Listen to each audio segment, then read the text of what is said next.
Alam nyo ba na pagka nagkasala ang anghel, walang kapatawaran? Pero pag tao ang nagkasala, may kapatawaran. Kung paano nangyari yon, panoorin mo ito. Alam mo ba na kapag nagkasala ang mga anghel ay wala ng kapatawaran? Oo, ito ay dahil nilalang sila ng Diyos na may ganap ng kaalaman.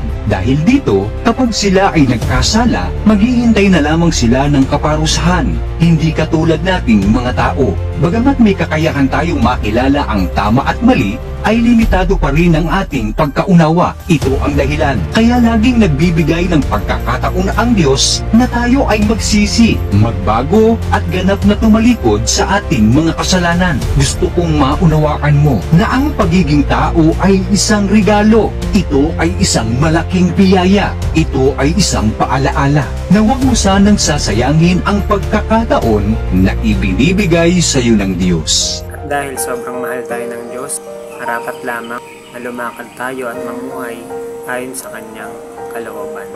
Kung gusto mo ng mga ganitong video, please like and share. God bless.